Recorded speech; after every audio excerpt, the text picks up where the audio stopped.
இன்றைய வேத பாடம் யாத்ராகமம் 19ஆம் அதிகாரம்.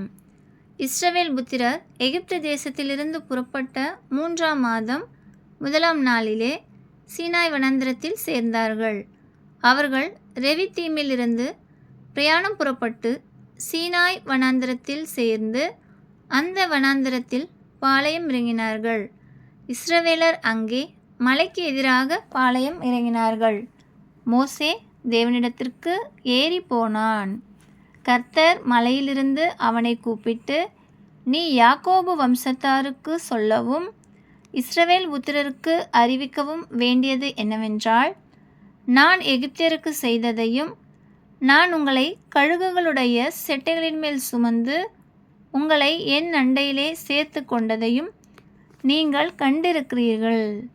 இப்பொழுது நீங்கள் என் வாக்கை உள்ளபடி கேட்டு என் உடன்படிக்கையை கைக்கொள்வீர்கள். ஆனால் சகல ஜனங்களிலும் நீங்களே எனக்கு சொந்த சம்பத்தாய் இருப்பீர்கள். பூமியெல்லாம் என்னுடையது. நீங்கள் எனக்கு ஆசாரிய ராஜ்யமும் பரிசுத்த ஜாதியுமாய் இருப்பீர்கள் என்று நீ இஸ்ரவேல் புத்திரரோடே சொல்ல வேண்டிய வார்த்தைகள் என்றார். மோசே வந்து ஜனங்களின் மூப்பரை அழைப்பித்து கர்த்தர் தனக்கு கற்பித்த வார்த்தைகளை எல்லாம் அவர்களுக்கு முன்பாக சொன்னான். அதற்கு ஜனங்கள் எல்லாரும் ஏகமாய் கர்த்தர் சொன்னவர்களை எல்லாம் செய்வோம் என்று பிரதியுத்தரம் சொன்னார்கள். ஜனங்கள் சொன்ன வார்த்தைகளை மோசே கர்த்தரிடத்தில் தெரிவித்தான். அப்பொழுது கர்த்தர் மோசேயை நோக்கி, நான் உன்னோடே பேசும்போது ஜனங்கள் கேட்டு உன்னை என்றைக்கும் விசுவாசிக்கும்படி நான் கார்மேகத்தில் உன்னிடத்திற்கு வருவேன் என்றார். ஜனங்கள் சொன்ன வார்த்தைகளை மோசே கர்த்தருக்கு சொன்னான்.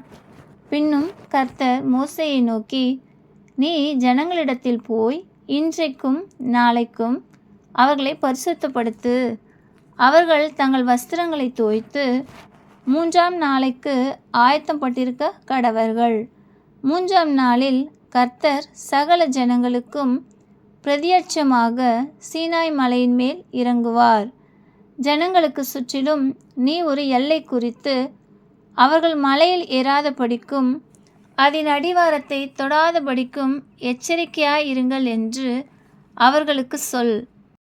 மலையை தொடுகிறவன் எவனும் நிச்சயமாகவே கொல்லப்படுவான். ஒரு கையும் அதை தொடலாகாது.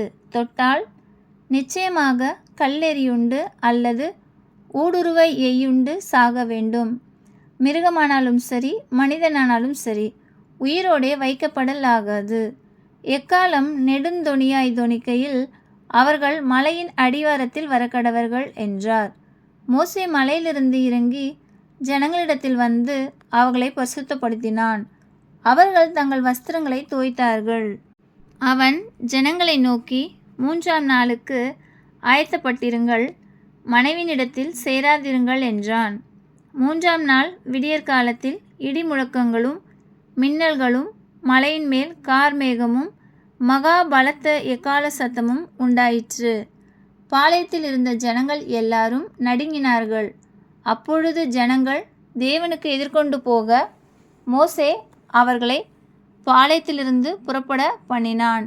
அவர்கள் மலையின் அடிவாரத்தில் நின்றார்கள். கர்த்தர் சீனாய் மலையின் மேல் அக்கினியில் இறங்கினபடியால் அது முழுவதும் புகைக்காடாயிருந்தது. அந்த புகை சூளையின் புகையைப் போல எழும்பிற்று. மலை முழுவதும் மிகவும் அதிர்ந்தது. எக்கால சத்தம் வர வர மிகவும் பலமாய் தொனித்தது. மோசே பேசினான். தேவன் அவனுக்கு வாக்கினால் மறுமொழி கொடுத்தார்.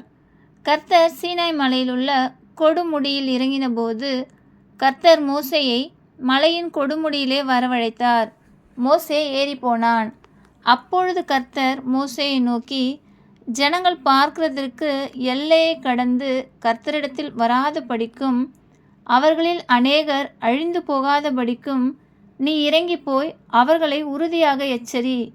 கர்த்தரின் சமூகத்தில் வருகிற ஆசாரியர்களும் கர்த்தர் தங்களுக்குள்ளே சங்காரம் பண்ணாதபடி தங்களை பரிசுத்தப்படுத்தி கொள்ள வேண்டும் என்றார். அப்பொழுது மோசே கர்த்தரை நோக்கி, மலையைச் சுற்றிலும் எல்லை குறித்து அதை பரிசுத்தப்படுத்துங்கள் என்று தேவரீர் எங்களை உறுதியாக எச்சரித்திருக்கிறீர். ஆகையால் ஜனங்கள் சீனாய் மலையின் மேல் ஏறி வர மாட்டார்கள் என்றான். கர்த்தர் மோசேயை நோக்கி, நீ இறங்கிப்போ, பின்பு நீயும் ஆரோனும் கூடி ஏறி வாருங்கள். ஆசாரியர்களும் ஜனங்களும் கர்த்தர் தங்களுக்குள்ளே சங்காரம் பண்ணாதபடிக்கு எல்லையை கடந்து கர்த்தரிடத்தில் வராதிருக்க கடவர்கள் என்றார். அப்படியே மோசே இறங்கி ஜனங்களிடத்தில் போய் அதை அவர்களுக்கு சொன்னான். ஆமென்.